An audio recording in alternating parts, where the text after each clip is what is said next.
Keith Siegel, welcome to Boundless Insights.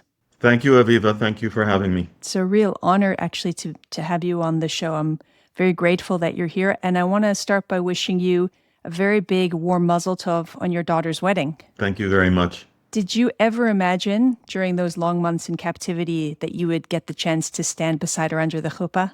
I had promised myself that I must survive and I must come back to my family and, among other things, celebrate Shir and Yuval's wedding. They had planned to get married in May of 24, and they waited. They waited until I came back. It's remarkable. I remember hearing her speaking about that to the media and in some of the hostage rallies, how she promised she would not get married first until her mother, your wife, Aviva Siegel, came home, and then until you came home. And she waited, you were in captivity almost a year and a half. Yes, I was in captivity for 484 days. I was released on the 1st of February, 2025. And I remember thinking a lot about Shir and Yuval's plans to get married. They had become engaged very close to October the 7th. And as I said before, they were planning to get married in May.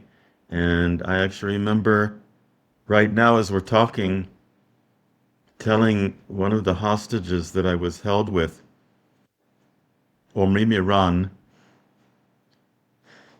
who was still there, a devoted father of two daughters aged 4 and 2. And I remember telling Omri that my daughter had planned to get married, and I was thinking and wondering, as time went on, and we were together for 4.5 months, Omri and I, and we were separated when the terrorists came and they took Omri on the 4th of July. And so we had been together for a long time and way into this horrific tragedy of October the 7th and on until this day. And Omri told me that he's sure that Shir and Yuval will wait till I'm released before they get married. He was right. And he was right. I think over the past 2 years, a lot of people have tried to imagine what the hostages endured or are enduring for the ones who are still there. But the truth of it is that it's just unimaginable. What is it that you want people to understand about what you went through and what the people, including Omri, who are still in captivity, are enduring now? Severe violence. I experienced, I did what I was told to do, and they told me to lie on my back on the floor, and that's what I did. A terrorist came up to me day after day this happened, and he started to scream at me while he was standing above me, and he cursed me, and he spat on me, and he kicked me. And one example of many situations that I experienced, and I saw other hostages also. I saw a woman hostage being tortured. And when I say torture, I mean it in a literal sense. The terrorists brought me into a room. I saw this woman lying on her back on the floor. They had tied her hands and her feet together. They had covered her mouth, and they were beating her. 2 of them were beating her with a rod, and one of them was standing behind her, and he was poking her forehead with a sharp metal rod. I witnessed this. I was there in that room. And I also experienced, together with others and also alone, many forms of abuse. I am recalling a terrorist speaking to us about the size of our sexual organs and comparing them and telling one of us that we have a bigger one and the other one. And he continued to talk about my wife and her sexual preferences and my daughters, asking what they look like and asking for my permission that he marry my daughter. I experienced that, and another hostage that I was with experienced that. And I don't know, being locked up in a dark room, a very, very small room, having to beg to go to the toilet, being starved, being denied of water, being denied of light, air. We were held in tunnels, gasping for our breath. We were held in inhumane conditions in so many ways. Keith, I've heard you speak at the rallies and give some interviews since you came out of captivity. And what strikes me so much when I hear you is the strength that you have, this inner strength of character and a sort of mental fortitude. And I wonder what it is that you thought about through these horrific moments. You were held for a long time by yourself with no other people. Isn't that right? Yes. What did you think about? I spent 6 months alone, some of it locked up by myself in a room and some of it with the terrorists. And I thought a lot about my family.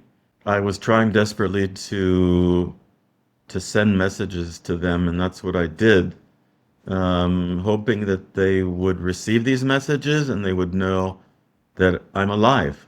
I'm alive. I tried to convey that I'm okay. And the one propaganda video that Hamas did of Omri and I tried desperately also to convey that I'm okay. But I started crying in the middle of this video, thinking about my family. They had told us to talk about celebrating holidays and in general being with our family. And when I thought about that and when I said that, I started to cry and I felt horrible. I was imagining my family seeing this and just thinking that I'm in this broken, completely broken state. But I was in touch, so to speak, with my family every day, many times a day, telling them that I'm okay. But, just being disconnected from my family and knowing the suffering that they are going through, not having any idea of what I was experiencing, and knowing from Aviva, my wife, who was released after 51 days, and knowing that she had told them what we experienced. She knew firsthand the conditions. Yes, the conditions and the behavior of these terrorists that were violent and cruel and mean in so many ways. I heard that there were also surreal moments while you were there. And that stands out in my mind is I understand that you taught a Shabbat song to the terrorists who were holding you. That's absolutely right. Can you tell us about that? In general, I was trying to be as nice as possible to these terrorists and hoping that if I was nice to them, they would be maybe less cruel and mean and violent to me. And just also, to try to create as much as possible, as far as it depended on me, a positive and calm atmosphere. One of those attempts was by teaching them a song. What was the song? It goes like this. I'll do my best. Hayom Yom Shishi. Hayom Yom Shishi. Do you recognize that song? I sure do. I went to Bialik Hebrew Day School. So if you can imagine, I'm with I was with Omri at the time, with these three terrorists, and I'm teaching them to sing this song. Surreal, very surreal. I know that every time that you speak in public, you make a point to speak about the men who are still there. And you told us a bit about Omri, but do you want to tell us also, I know you were held with Gali and Ziv Berman and Matan Angrest. Can you tell us a bit about them as well? Sure. I met Matan in the beginning of December of 2023, and this was about 2.5 months after he was severely injured on the 7th of October. Matan was defending my community of Kfar Aza. He actually was stationed close by, and his tank was hit by a Hamas missile. Matan was the only one out of the four to survive. He was severely burned, he was kidnapped, and he was lynched when they dragged him into Gaza.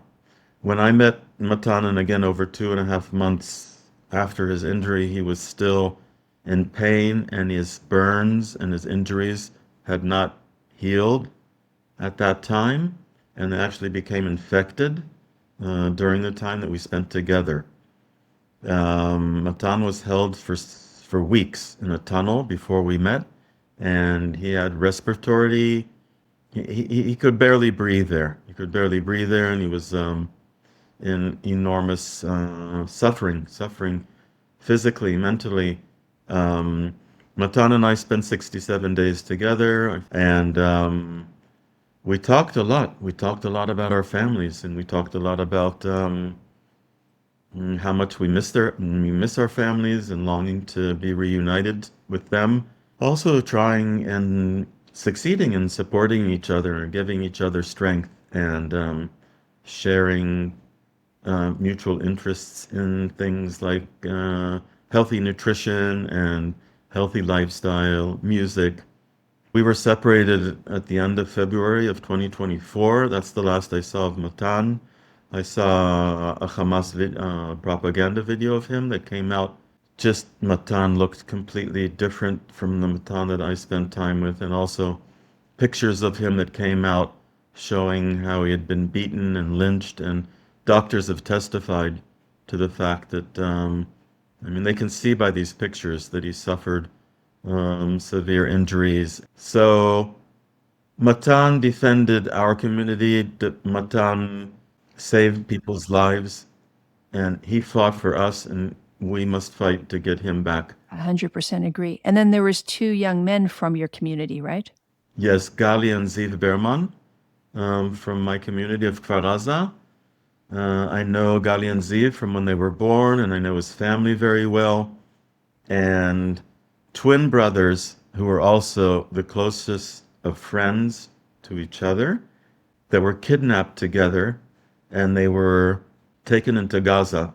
They separated them. I spent a little bit of time with Gali and many weeks with Ziv.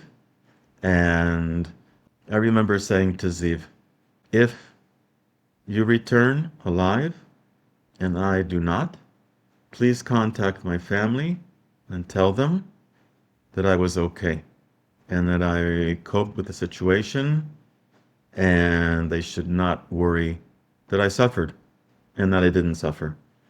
And Ziv said, God forbid, we will be back. I'm sure we'll be back to our families and everything will be okay. And you've come out and actually spoken to the parents, because I saw you in Hostage Square. You were with Matan's father. I know you've also spoken, obviously, to Gali and Ziv's mother. And Matan's father said you're a hero for everything that you've done. I get a lot of inspiration for them because being in this desperate situation that they're in and traveling all over the world and doing everything possible day after day after day for so long. And I feel like I'm just wanting to do anything that I can to help Matan's family in any way possible. I never imagined that I would be released and hostages would remain. How did you know the days? Because you were very specific in saying you knew you were separated on July 4th. You knew how many weeks or how many months. If you were disconnected from the media, how were you able to track time? Yeah, so I wasn't disconnected all of the time. Sometimes yes, sometimes no. I made a very, very conscious effort to keep track of the day of the week, to keep track of the dates. I was moved around 33 times during the year and 4 months. And I don't know, I felt like maybe it would be of value when I came back. Right. I was also feeling it was like kind of a mental challenge, to keep track of that. I was preferring to think about dates and days of the weeks and keep my mind occupied with that, other than going to scary and anxious thoughts. Right. So I am free, but I'm also still a hostage because I feel like as long as Gali and Ziv and Omri and Matan and all of the 48 hostages are still in Gaza, I feel like I am with them. Part of me is still in Gaza. Part of me is still with Matan, Omri, Gali, and Ziv, and doing whatever I can to speak on their behalf and to tell the world how horrific it is to be held by terrorists, armed terrorists. And I described a little bit about what I experienced and other hostages experienced, and not knowing when or even if I would be reunited with my family. Since you've come home, are there particular very simple pleasures that you never thought about before, but now really, really feel like something to you? Like you had the pancakes after you came out of captivity. We got the special secret Siegel family recipe, Yes. which I will put in the show notes. You know, there are things that still amaze me, like seeing the sky, natural light, sunlight, trees, green, nature, which I was denied for 484 days. I saw nothing of nature, but you know, when I realized how amazing it is and how wonderful, you know, food, just having food to eat, having water to drink, being able to take a shower. I was not clean. My body was not clean for 484 days because we were not allowed to, or basically denied the right to properly clean our bodies, my body, and wear clean clothes. So I am so grateful for things that I took for granted and didn't think twice about. I mean, maybe I should sit down and make a list, but I just want to say that it's very, very challenging for me to enjoy things in life because when I realize that I just start to try to enjoy, my mind very, very quickly goes to my friends and all of the hostages that are being denied. It reminds me, Eli Sharabi gave an interview when he came out of captivity, and he said one of the things he found so wondrous was to open a fridge and just the choices and an endless amount of choices of different types of food and to take whatever you want. It's something the rest of us, as you said, we don't even think about it. We take it so completely for granted. Yes. Keith, we're in the time of year of the Jewish high holidays, which is a time for reflection and commitments. Has your relationship with the Jewish people or the state of Israel changed since October 7th?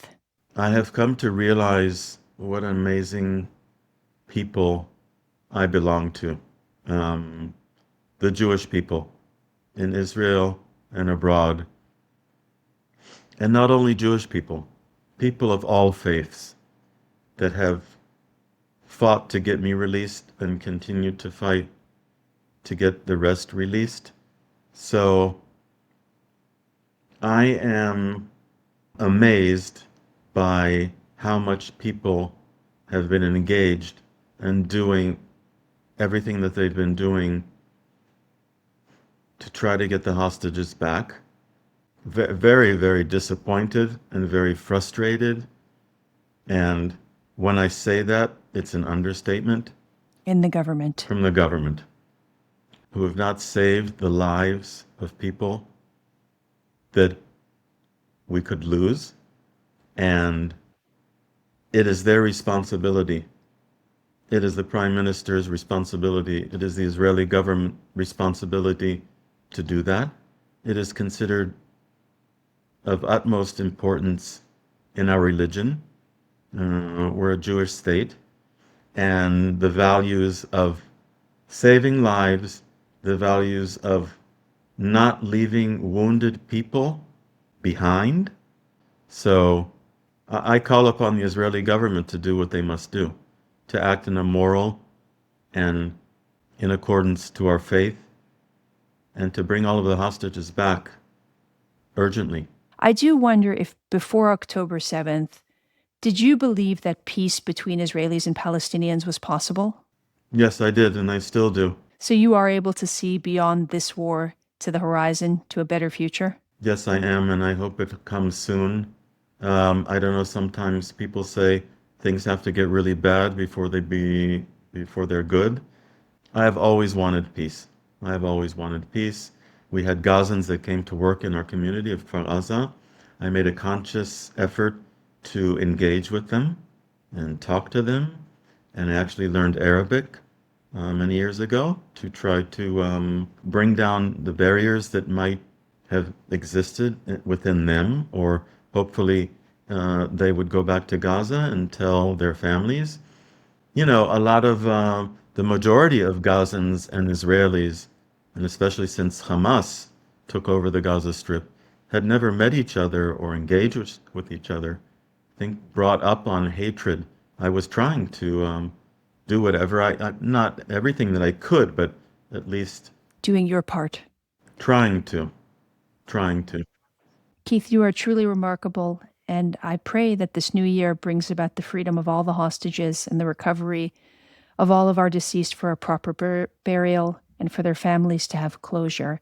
It's very important for me just to add my extreme gratefulness to the security forces, and also to recognize the ones that we have lost, the soldiers that we have lost, and wishing all of the injured people that they will get back to health and rehabilitation. Amen. Amen. Amen. Amen. Thank you, Keith. Thank you, Aviva.